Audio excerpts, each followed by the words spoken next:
Let's bring in former New York Congressman and former FBI agent Michael Grimm. Michael, I don't know how close you got to this region, but this is an important one developing, isn't it?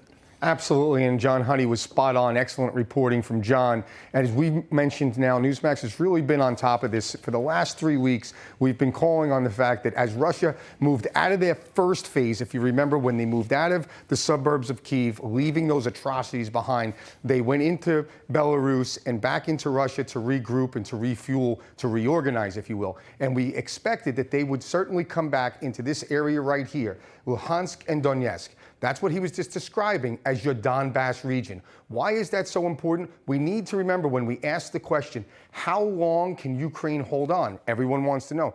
Let's just keep in mind, they've been fighting in this specific area for 8 years since, you can't see it on the map, but lower in the south is the area they came in the Crimea, and they also came into this area in 2014. So Ukraine has been doing a heck of a job pushing them back and fighting the good fight in this area for almost 8 years now. And that's significant because it shows that the Ukrainian army has developed. What they are is they've earned their sea legs, as we would say in the Marine Corps, from the battles that they've had. And also for the last 8 years, they have been, if we can go to the next map, you'll see we're going to be in the south here. With Mariupol? In Mariupol, yes.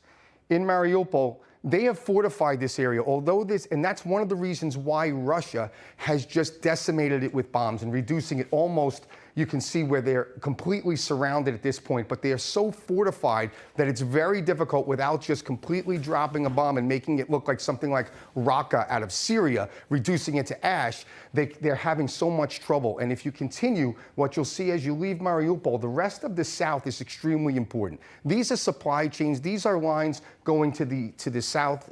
If you can see, do we have near the Sea of Azov? You can see that port. But here, if you look, in this area, as you come down south, you have Mariupol right here, right along the Sea of Azov, but you also have Kherson, which is pretty much controlled by the Russians for a while now, and you have Mykolaiv in this area right here. So this area is extremely important for both sides that want access to the sea and to cut off the other side from those supply chains. But again, I saw firsthand, for example, in Mykolaiv, for 8 years, they have been what we call digging in. They've been building trenches. They've been putting up sandbags.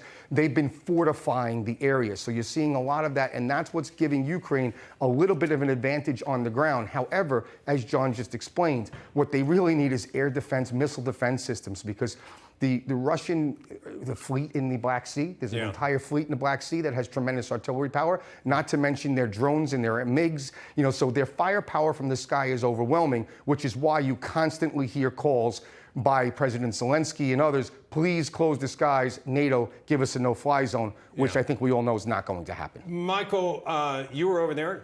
You had many reports when you were over there. From your service, in the military, can you compare that area to anything you saw when you were serving?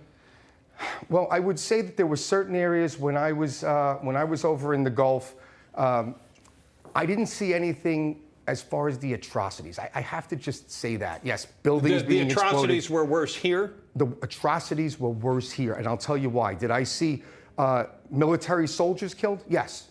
But the amount of civilians that I saw in this conflict here in Ukraine still gives me chills. It gives me shivers to see the women, the children, just the civilians that were obviously fleeing. I want to be clear about that. There was one that sticks in my head. I always mention it because I can't get it out of my memory.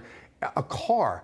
The father was driving his wife, his baby that maybe 8, 9 months old, and another older child trying to flee, and they were all shot at point-blank range. I've never seen anything like that, an atrocity so horrific. That's a lot different. The burned buildings, the missile attacks on random establishments, that's war. You expect that. Craters in the street, cars burned and overturned. That's normal, what I would expect in any military, regardless of where you served. But the level of civilians that I saw left in the streets, just that was overwhelming. That's horrible. That's why the mayor of Luhansk today was pleading with everyone in Luhansk to leave, get out of the city, evacuate. If you stay behind, you will be killed, by the Russians, is what they were saying. So.